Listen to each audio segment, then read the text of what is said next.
2 Mexico not Bafana sanibona bafethu uvane lo. So namhlanje ngizokhuluma ama-positives nama-negatives yale game ade siyibuka namhlanje bafethu. Le kuyigame emnandi indlela eyisimanga le bafethu, lapho khona sibone khona ama-team amabili kade ezodlala umdlalo obubhekwe ngamehlo abovu kakhulu, because kuthiwa lo mdlalo lo ububukwa abantu abaphezulu kwa-1 billion bezobukela iMexico idlala kanye neBafana yabo. So ngizokhuluma ngendlela iBafana idlale ngakhona le game le, indlela uHugo Broos approach ngakhona lo mdlalo lo bafethu, because remember le game njoba nje iBafana idliwe kulo mdlalo wokuqala, kusanama games amabili asele and already sibenama red card amabili. So ngizokhuluma nje ngendlela iBafana edlale ngakhona and indlela ekumele idlale ngakhona going forward kulama games asele yabo. So njani sibona ke iskole abafethu iMexico ithole 2 kanti ke iqanda kwiBafana yabo. Kumagoli aqhamuka kubani na, aqhamuka kuJimenez, le striker edlala le Saudi Arabia esiqo number 16 lo amjidi uyalazi ibhola yabo, that player. But ke I'll speak on that player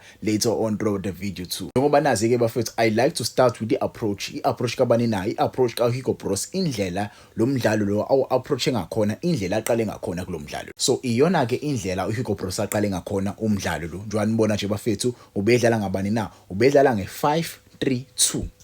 5-3-2. I-5-3-2 ibizodlala kanjani na? Ibizodlala ekutheni abadlali abama wingbacks ibona abazohamba kakhulu basaplaye ibhola phezulu yabo. Mina ngokubona kwami iyona indlela le lineup ebingasebenza ngakhona, ibhola singadlali kakhulu eswini yabo. Yona ke indlela ayi-lineup ngakhona, ayi-approach ngakhona igame. But ke ucoach mina ngokubona kwami akayi-approachanga kanjalo yabo. Igame yes ubedefendile nga5, labadlali laba bama wingbacks laba okumodiba noMudau abebengayenzi lento le ukuthi ke basupply ibhola kuma forwards aphambili. Mina when I was analyzing, I thought these players okwama wingbacks bazo supply ibhola phambili, kanti cha akayenzi ke leyo. Hugo Broos ufuna nje ukuhamba with i-center, ahambe abadlali abazodlala i-center. Wenze njani na? Mwase ubheke most of our mistakes abedala ubani, abedala uRonwen Williams noSithole. If you watch iMamelodi Sundowns, I watch ibhola la South Africa, I watch iPSL, lapha kwi-CDM position akudlali bani na, akudlali omunye umdlali, kudlala uTebogo Mokoena kuphela. Mwase ubheke iSundowns, each and every time uRonwen Williams mephethe ibhola, li receiver ubani na, li receiver uba uSithole. Nosithole li receive uMokoena yabo. uMokoena uyakwazi ukuli-receive ibhola kahle mase yaskena aphase lo mdlalo early kuYorlando Pirates. Ubani udlala lowo msebenzi loyo? uTalente Mbatha, and uTalente Mbatha ushaya kahle kakhulu ke lowo mdlalo umedlala kuYorlando Pirates. And nakule game le mina ngokwami ubezowenza kangcono, ungenile second half esethole i-red card uSithole, wafike wawenza kangcono lowo mdlalo lo. Kodwa uSithole namhlanje uhlulwe ama-basics anina midfielder enza basic before receive ibhola, before ucela ibhola, scanner ukuthi ngabe ukhona nomdlali okhona ozakwena mase uzo receive ibhola, mase uyaphasa kahle. Wenzani na uSithole? Ufika uscanner kanye mase ecela ibhola, liyeza ibhola, uyalicabangela ibhola, alikakafika ibhola, lithi lifika ibhola uhlula ucima lithatha ibhola kuyoshawa inqako. A whole midfielder playing in a World Cup uhlula ucima. Why uhlula ukucima kwi-World Cup? Why uhlula ukucima udlala kwi-World Cup? Siyaconsider ke igoli, siyaliconsider igoli lokuqala. Njengoba siliconsider igoli lokuqala, siya ku-half time. Hugo Broos siya-consider igoli, and the team esidlala nayo, they have more possession and they have more goal attempts. Why are you not changing your style of play? Because you see the team that you are playing against awukwazi ukuthi ke udlale kahle. Ibhola mase lithola uMbokazi noma lithola ubanina, lithola uSibisi, bashaya ama-long ball ayaphi na, aya ku-goalkeeper wayo iMexico. uGoalkeeper wayo iMexico vela lithathe nje ibhola mase yalibuyisa kubadlali beMexico, kuqhutshekwe la kugcinwe khona. Mase lithola ibhola salithatha seliqumuzela uGoalkeeper weMexico noma ama-defenders eMexico, mase yalithatha ibhola kubuyelwe la kugcinwe khona. Yini kade sidlala namhlanje? Ayikho. Ade dlala nje ama-long ball aya kobani na, aya kule striker lezi. Angazi noma mhlawumbe i-striker zethu bafethu bez aware ukuthi bekudlalwa namhlanje. I don't think these two guys at the top, they were aware ukuthi there was a game today. I saw a different player when Makgopa came in. I don't like relying on Makgopa a lot. Makgopa is a very, very good player. But when Makgopa came on today, you saw a different striker. You saw good. This is a striker we should be starting more games with. Not these guys. I don't think they were aware what we were playing today. I don't think these guys they were aware of we are playing a game. I'm not trying to blame these guys. I'm just saying I don't think they were aware. Because each and every baller, Elshaw Banina, Elshaw Williams, Beliali, anabalijahishul jah, belithole uFoster Nkosiyama.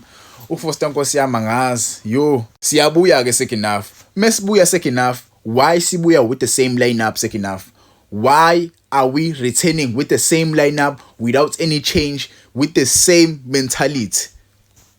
Iyabuya second half, wenza the same mistake Williams. Uphasela banina ibhola, uphasela uSithole uyalimisa ibhola balithatha kuyena, bacishe nje bakore bashaya ipali. uSithole ulele.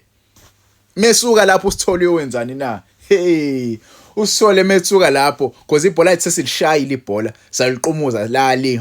The time ibhola seliqumuza liyali, bavele basuka wonke ke ama defender bafana afuna ukuyopress iMexico. Sasuka sonke sashiya bani na? Hayibo, sishiya umuntu orongi, sizoshiya yena uSithole. Mase mshiya uSithole, simshiya nje nomdlali weMexico uhamba yedwa, sizomphusha. Uthola ired card. Okokuqala sifike ufika umjida. Udala igoli lokuqala, uqeda uzothola ired card. Mase ayitholile ired card, bakore igoli lesibili.